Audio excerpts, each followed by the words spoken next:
தெய்வம் ஏசப்பா, எவ்வளவு நல்ல தெய்வம் ஏசப்பா. கண்ணீரெல்லாம் துடைப்பாரு, கஷ்டத்தை எல்லாம் நீக்கிடுவாரு. எவ்வளவு நல்ல தெய்வம் ஏசப்பா. ஓ, கண்ணீரெல்லாம் துடைப்பாரு, கஷ்டத்தை எல்லாம் நீக்கிடுவாரு. எவ்வளவு நல்ல தெய்வம் ஏசப்பா. ஆண்டவராய் இயேசு கிறிஸ்துவின் இனிய நாமத்தினாலே என் அன்பின் வாழ்த்துதலை உங்களுக்கு தெரிவித்துக் கொள்கிறேன். நீங்கள் ஒவ்வொருவரும் கர்த்தராகிய இயேசு கிறிஸ்துவுக்குள் சுகித்திருப்பீர்கள் என்று நான் விசுவாசிக்கிறேன். அல்லேலூயா, அல்லேலூயா.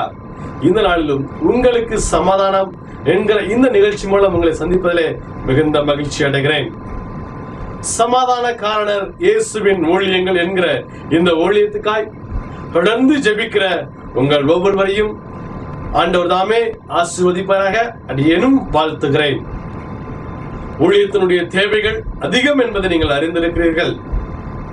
ஊழியத்தின் தேவைகளை கர்த்தரோடு இணைந்து சந்திக்கிற உங்கள் ஒவ்வொருவரையும் வானத்தின் வாசலை திறந்து 1000 மடங்கு கர்த்தர் உங்களை நிச்சயம் ஆசீர்வதிப்பார், நிச்சயம் ஆசீர்வதிப்பார். வேதம் சொல்லுகிறது, கொடுங்கள் அப்பொழுது கொடுக்கப்படும். ஒருவன் விசனத்தினாயும் அல்ல கட்டாயத்தினாலும் அல்ல, தன்னுடைய மன விருப்பத்தின்படி கொடுக்க கடவான் என்று வேதம் சொல்லுகிறது.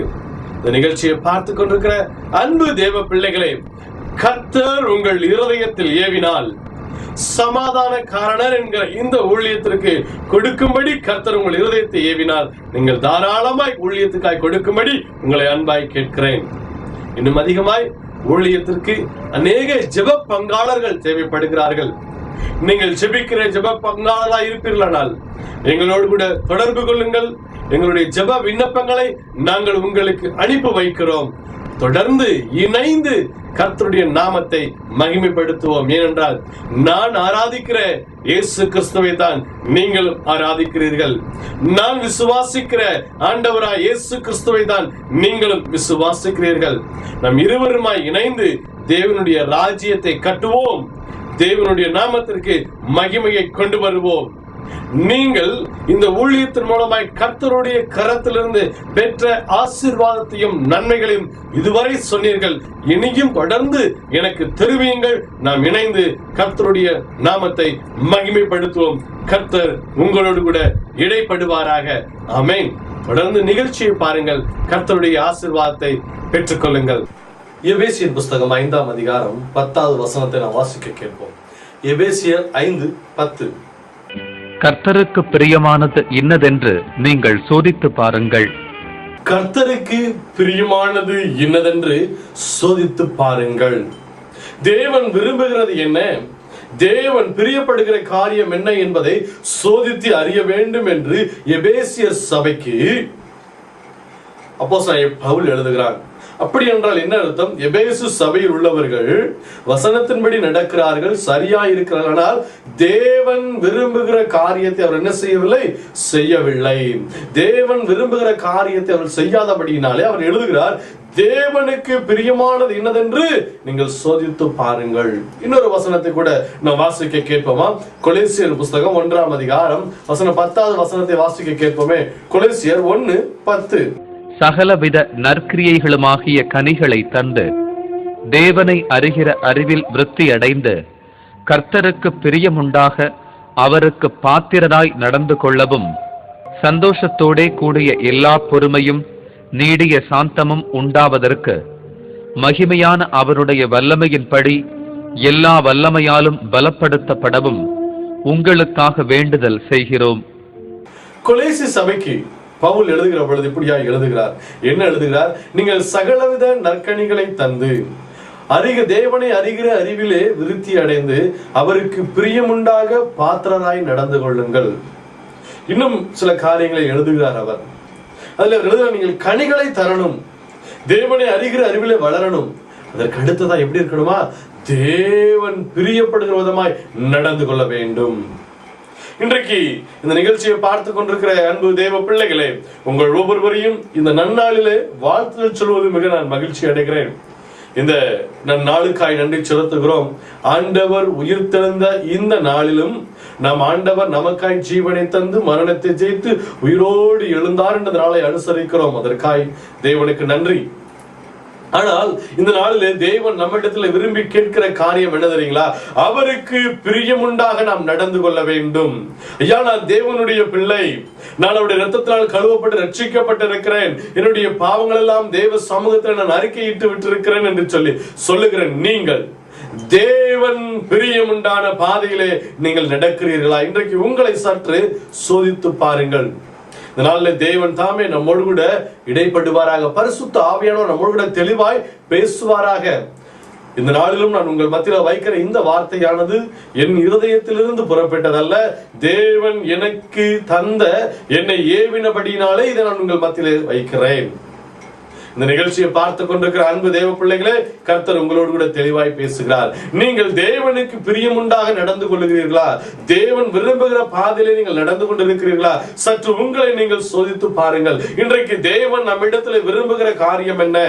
ஐயா, நான் இன்றைக்கு உங்களை பார்த்து, அன்பு தாயாரே, உங்களை பார்த்து தேவன் விரும்புகிறது என்ன என்று கேட்பேனே. ஆனால் நீங்கள் அநேக காரியங்களை சொல்லக்கூடும்.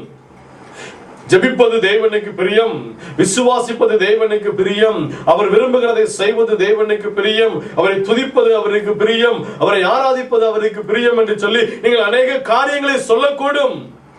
நான் அதை குறித்தெல்லாம் நான் சொல்லவில்லை. ஒன்றே ஒன்று, தேவன் நம்மிடத்தில் விரும்புகிறதை நாம் செய்கிறோமா? அப்போஸ்தலன் பவுல் ரோமர் நிருபத்தில் எழுதுகிற பொழுது எழுதுகிறார், நான் விரும்புகிற நன்மையை செய்யாமல் நான் விரும்பாத தீமையே செய்கிறேன், ஏனென்றால் எனக்குள்ளே இருக்கிற பாவமானது என்னை அப்படி செய்ய வைக்கிறது என்று அவர் எழுதுகிறார். இந்த நாளிலும் கர்த்தர் நம்மளுடைய தெளிவாய் கேட்கிற ஒரே ஒரு கேள்வி என்னவென்றால், நீ எனக்கு பிரியமுண்டாக நடந்து கொள்ளுகிறாயா? தேவனுக்கு பிரியமுண்டாக நாம் நடந்து கொண்டிருக்கிறோமா? அன்பு தேவ பிள்ளைகளே, கர்த்தர் உங்களை பார்த்து கேட்கிறார், தேவனுக்கு பிரியமுண்டாக நீங்கள் நடந்து கொண்டிருக்கிறீர்களா? இன்றைக்கு தேவன் நம்மிடத்துல விரும்புகிற காரியம் என்ன? நம்மிடத்துல தேவன் எதை எதிர்பார்க்கிறார்? ஒரு வசனத்தை நாம் வாசிக்க கேட்போமா? அப்போஸ்தலரின் புஸ்தகம் 9ஆம் அதிகாரம் 6வது வசனத்தை நாம் வாசிக்க கேட்போம். 5வது வசனம், 6வது வசனம், 2 வசனங்களையும் நாம் வாசிக்க கேட்போம். அதற்கு அவன், ஆண்டவரே, நீர் யார் என்றான். அதற்கு கர்த்தர், நீ துன்பப்படுத்துகிற இயேசு நானே, முள்ளில் உதைக்கிறது உனக்கு கடினமாம் என்றார். அவன் நடுங்கி திகைத்து, ஆண்டவரே, நான் என்ன செய்ய சித்தமாயிருக்கிறீர் என்றான். வாசிக்கப்பட்ட இந்த வசனமானது நமக்கு நன்றாய் தெரிந்த ஒரு பகுதிதான். சவுல் பவுலாய் மாறுவதற்கு முன்பதாக தமஸ்கு பட்டணத்துக்கு கடந்து போகிறார். கிறிஸ்தவர்களை, இயேசுவை ஏற்றுக்கொண்ட பிள்ளைகளை, இயேசுவை ஆராதிக்கிறவர்களை துன்பப்படுத்தும்படிக்காக, அவர்களை வேதனைப்படுத்தும்படி, காவலில் போடும்படிக்கு கடிதத்தை எழுதி வாங்கி கொண்டு தமஸ்கு போகிறான். போகிற வழியிலே இயேசு கிறிஸ்து அவனை சந்திக்கிறார். ஒரு பெரிய வெளிச்சத்தை பார்க்கிறான். குதிரையிலிருந்து கீழே விழுகிறான். தேவன் அவனோடு கூட பேசுகிறார். என்ன பேசுகிறார்? அதற்கு தரையில விழுந்தவுடன், அப்பொழுது சவுலே சவுலே, நீ ஏன் என்னை துன்பப்படுத்துகிறாய் என்று தன்னுடைய சொல்லுகிற சத்தத்தை கேட்டான். ஆண்டவர் அவனோடு பேசுகிறார். அப்பொழுது சவுல் என்ன கேட்கிற ஆண்டவனை பார்த்து, ஆண்டவரே, நீர் யார்? அதற்கு அவர் என்ன சொன்னாரு? நீ துன்பப்படுத்துகிற கிறிஸ்து நானே, முள்ளில் உதைக்கிறது உனக்கு கடினம் இல்லையா? இந்த வார்த்தையை சொன்ன உடனே அடுத்த நிமிடம் சொல்லக்கூடாது, அடுத்த நொடிப்பொழுது சொல்லி முடிப்பதற்கு முன்பதாகவே அவன் நடுங்கி திகைத்து, ஆண்டவரே, நான் என்ன செய்ய சித்தமாயிருக்கிறீர்? கேட்டதான், ஆண்டவரே, நான் என்ன செய்ய சித்தமாயிருக்கிறீர்? அன்பு தேவ பிள்ளைகளே, இன்றைக்கு நாம எத்தனை பேர் ஆண்டவரை பார்த்து, அப்பா, நான் என்ன செய்ய சித்தமா இருக்கிறீர் என்று கேட்கிறோம்? எத்தனை பேர் அப்படி தேவனிடத்துல நாம் கேட்டிருப்போம்?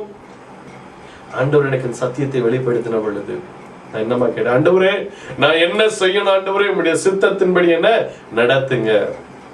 இதைத்தாங்க இன்னைக்கு தேவன் நம்ம இடத்துல விரும்புகிறார். நம்முடைய ஜெப நேரம் எவ்வளவா இருக்கும்?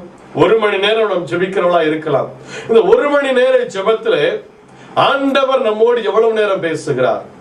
இன்றைக்கு நம்மில் அநேகர் ஆண்டவர் நம்மோடு பேசுவதை விட நாம் தான் ஆண்டவரிடத்தில் அதிகமாய் பேசிக்கொண்டே இருக்கிறோம். என்ன பேசுகிறோம்? நம்முடைய குறைகள் எல்லாம் சொல்லிக் கொண்டே இருக்கிறோம். ஆண்டவரே, என்னுடைய குடும்பத்தில் இப்படியா இருக்கிறது ஆண்டவரே, என்னுடைய வாழ்க்கையில் இப்படியா பிரச்சனை இருக்கிறது ஆண்டவரே, எனக்கு இந்த போராட்டம் இருக்கிறது ஆண்டவரே என்று சொல்லி நம்மை குறித்தான பாரங்களையே சொல்லிக் கொண்டிருக்கிறோம். ஆண்டவர் சொல்றார், என்ன சொல்றாரு? கர்த்தர் மேல் உன் பாரத்தை வைத்து விடு.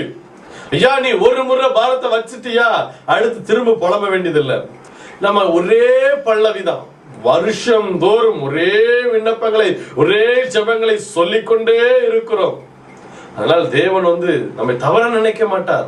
யா அன்பு தாயாரே, நான் சொல்வதை நன்றாய் புரிந்து கொள்ளுங்கள்.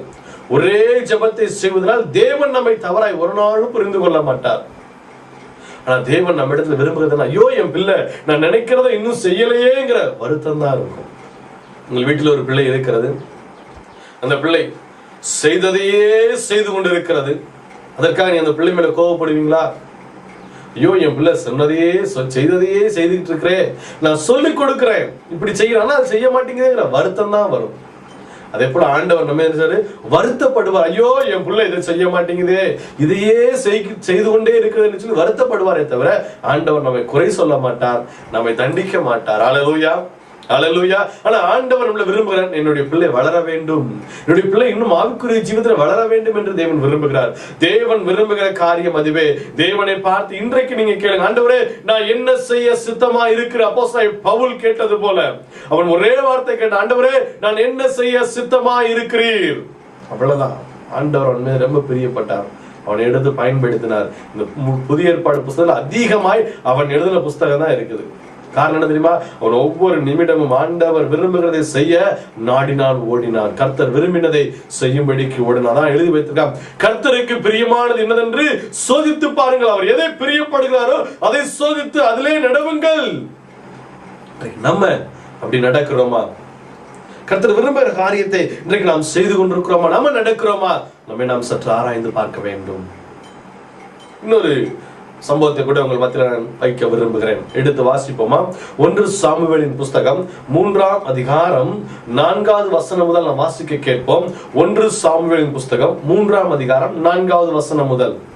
அப்பொழுது கர்த்தர் சாமுவேலை கூப்பிட்டார். அதற்கு அவன், இதோ இருக்கிறேன் என்று சொல்லி ஏலியினிடத்தில் ஓடி, இதோ இருக்கிறேன், என்னை கூப்பிட்டீரே என்றான். அதற்கு அவன், நான் கூப்பிடவில்லை, திரும்பி போய் படுத்துக்கொள் என்றான். நாம் கேட்ட இந்த வேத பகுதியிலே சாமுவேல் பிள்ளையாண்டானா இருக்கிறான். சாமுவேல் இன்னும் கர்த்தரை அறியவில்லை என்று வேதம் சொல்லுகிறது. அப்பொழுது ஆண்டவர் சாமுவேலை கூப்பிடுகிறார். சாமுவேலே சாமுவேலே என்று ஆண்டவர் கூப்பிட்ட உடனே சாமுவேல் நேர எங்க ஓடுறாரு? ஆலயத்துள்ள ஆசாரியனாகிய ஏலியினிடத்தில் ஓடுகிறார். ஐயா என்னை கூப்பிட்டீர்களா என்று போய் கேட்கிறான். ஏலி சொல்றாரு, மகனே நான் உன்னை கூப்பிடல, நீ போய் என்ன செய்ய, படுத்துக்கொள். 2ஆம் முறை ஆண்டவர் கூப்பிடுகிறார், சாமுவேலே சாமுவேலே என்று கூப்பிடுகிறார்.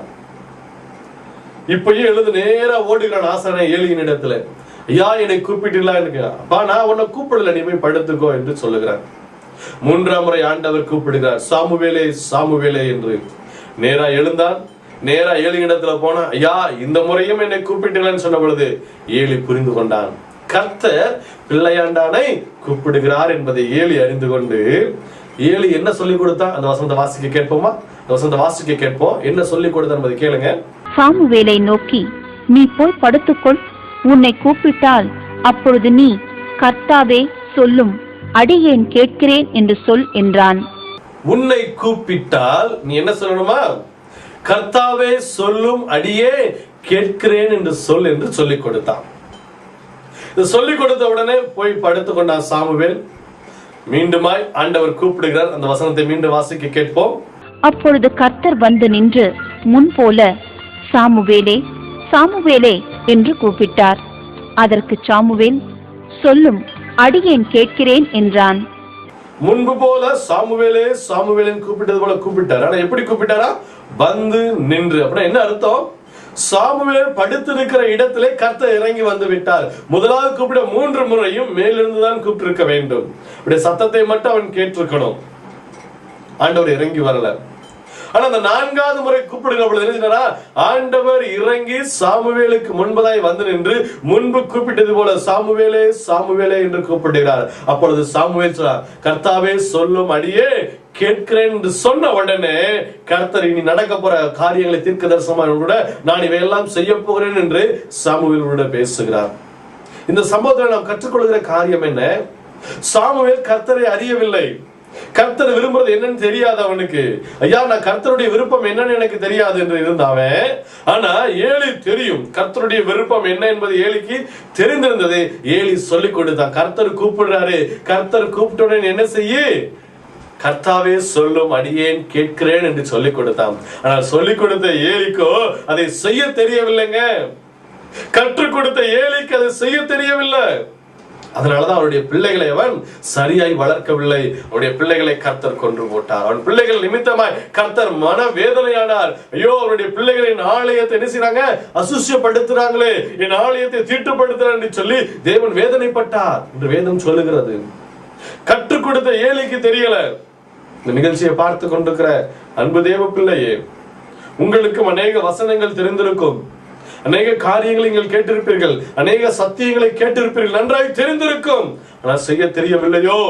தேவன் இன்றைக்கு உங்களை பார்த்து கேட்கிறார். சாமுவேலை போல தேவன் விரும்பினதை செய்வதற்கு நீங்கள் ஆயத்தமா இருக்கிறீங்களா? சாமுவேலுக்கு தெரியாது கர்த்தர் தான் கூப்பிடுறாரான்னு தெரியாது. ஆனா கற்றுக் கொடுத்த உடனே அவன் பிடித்து கொண்டான். கர்த்தாவே சொல்லும் அடியேன் கேட்கிறேன் சொன்ன மறு நிமிஷம் கர்த்தர் அவனோடு கூட இடைப்பட்டார். அது முதற்கொண்டு மாத்திரமல்லங்க, அந்த நாள் முதற்கொண்டு சாமுவேலுடைய மரண நாள் வரை கர்த்தர் அவனோடு கூட இருந்தார். 2 ராஜாக்களை அவனை கொண்டு கர்த்தர் அபிஷேகம் பண்ணினார். இஸ்ரவேலிலே வல்லமையான காரியங்களை கர்த்தர் அவனை கொண்டு செய்தார். காரணம் என்ன? கர்த்தர் விரும்பினதை சாமுவேல் நிறைவேற்றினார். கர்த்தாவே சொல்லும் அடியேன் கேட்கிறேன். இந்த ஒரு வார்த்தை தாங்க கர்த்தர் விரும்பின வார்த்தையா இருந்துச்சு. இன்றைக்கு உங்களிடத்திலும் என்னிடத்திலும் தேவன் விரும்புகிறதுதான், என் பிள்ளை ஆண்டவரே சொல்லும், நான் செய்கிறேன், ஆண்டவரே என்னோடு பேசும் என்று கேட்கிறதா இருக்கிறதா? ஆண்டவர் இன்றைக்கு அதைத்தான் விரும்புகிறார்.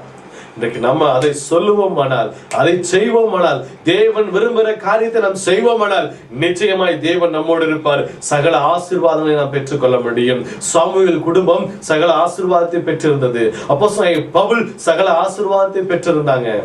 ஆவிக்குரிய சகல ஆசீர்வாதத்தை அவர் பெற்றிருந்தார். காரணம் என்ன? ஆண்டவரே நான் என்ன செய்ய சித்தமா இருக்கிறேன், கர்த்தாவே சொல்லும் அடியேன் கேட்கிறேன். இன்னும் வேதத்தில் அநேகரை நான் உங்களுக்கு காண்பிக்க முடியும். அநேகர் தேவன் விரும்பின பாதைகளை நடந்து போனாங்க, தேவன் விரும்பினதை செஞ்சாங்க, அவங்க எல்லாம் பரிபூர்ண ஆசீர்வாதங்களை பெற்றுக்கொண்டாங்க. இன்னொரு மனிதனை கூட உங்களுக்கு முன்பதாக நான் காமிக்க விரும்புகிறேன். உன்னை காமித்து உங்களுக்கு ஜெபிக்க போகிறேன். இன்னொரு மனிதனை கூட எடுத்து திருப்பிக் கொள்வோமா? ஆதியாகமத்தின் புஸ்தகம் 26ஆம் வசனத்துக்கு நேராய் நீங்கள் திருப்பிக் கொள்ளுங்கள். வசனத்தை வாசிக்க கேட்போம். ஆதியாகமத்தின் புஸ்தகம் 26ஆம் அதிகாரம் 1வது வசனம் முதல் வாசிக்க கேட்போம். 1வது வசனம் முதல் வாசிக்க கேட்போம்.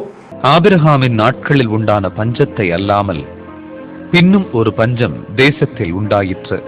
கர்த்தர் அவனுக்கு தரிசனமாகி, நீ எகிப்துக்கு போகாமல் நான் உனக்கு சொல்லும் தேசத்திலே குடியிரு. இந்த 3வது வசனம் வரை என்ன சொல்லுகிறது?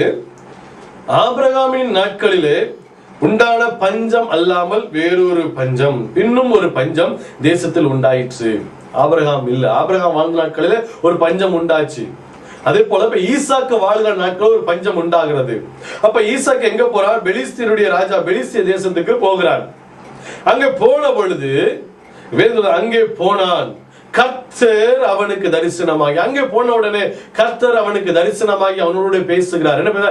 ஈசாக்கே, நீ எகிப்துக்கு போகாதே, நான் சொல்லுகிற தேசத்திலே நீ தங்கியிரு, நான் உன்னை ஆசீர்வதிப்பேன் என்று தேவன் சொல்லுகிறார். உன் தகப்பன் எனக்கு கீழ்ப்படிந்தது போல நீயும் எனக்கு கீழ்ப்படிந்திரு. உன் தகப்பனுடைய கற்பனைகளை கை கொண்டா, என் விதிகளை கை கொண்டா, என் நியமங்களை கை கொண்ட, பிரமாணங்களை கை கொண்டு நடந்தபடி நீ என்ன செய்ய? கை கொண்டு நட, நான் உன்னை ஆசீர்வதிப்பேன் என்று தேவன் சொல்லுகிறார். பிரியமானவர்களே, ஒரு பெரிய பஞ்சம் வந்துருச்சு. ஈசாக்குனுடைய எண்ணம் என்னவா இருந்திருக்கோ, இங்க பஞ்சமா இருக்கு, பெலிஸ்திய தேசத்துக்கு போயிருப்பான். அங்கேயும் பஞ்சம், பெலிஸ்திய தேசத்துல பஞ்சமா இருந்தோம்னா ஈசாக்கு அடுத்து யோசித்திருப்பான், நாம் எகிப்துக்கு போகலாம். எகிப்துல என்ன இல்ல? பஞ்சம் இல்ல, அங்க செழிப்புகள் இருக்கிறது, அங்க எல்லாம் சுகமா இருக்கலாம், நாம் எகிப்துக்கு போய் அங்க சுகமா இருக்கலாம் சொல்லி ஈசாக்கு நினைத்து இருக்கலாம். அவருடைய எண்ணத்துல அது ஓடி இருக்கலாம். உடனே தேவன் அவனுக்கு தரிசனமாகிறாங்க. கர்த்தர் அவனுக்கு தரிசனமாகி, நீ எகிப்துக்கு போகாமல் நான் உன்னை காண்பிக்கிற தேசத்தை, நான் உனக்கு சொல்லுகிற தேசத்துல நீ குடியிரு என்று தேவன் அவனுக்கு சொல்லுகிறார். அந்த வார்த்தைக்கு அப்படியே கீழ்ப்படிஞ்சான். உன் தகப்பனாரின் வார்த்தை கீழ்ப்படிஞ்சாரு. உன் தகப்பனாருடைய சொல்லுக்கு எல்லாவற்றையும் கீழ்ப்படிந்து நடந்தா, அது போல நீயும் நடப்பையானால் உனக்கு ஆசீர்வாதம் சொன்னாரு. கர்த்தருடைய விருப்பம் இதுதான். கர்த்தருடைய விருப்பம் நான் அவருடைய வார்த்தைக்கு கீழ்ப்படியணும்னு அவன் ஈசாக்கு தெரிந்து கொண்ட உடனே அவருடைய வார்த்தைக்கு கீழ்ப்படிந்தான். அந்த பெலிஸ்தியர் தேசத்திலே அவன் குடியிருந்தான். நடந்தது என்ன தெரியுங்களா? அந்த வசனத்தை வாசிப்போம். 12வது வசனத்தை வாசிங்களேன். 12வது வசனத்தை வாசிக்க கேட்போம். ஈசாக்கு அந்த தேசத்தில் விதை விதைத்தான். கர்த்தர் அவனை ஆசீர்வதித்ததினால் அந்த வருஷத்தில் 100 மடங்கு பலன் அடைந்தான். அந்த தேசத்தில், அந்த பெலிஸ்தியருடைய தேசத்திலே விதை விதைத்தான்.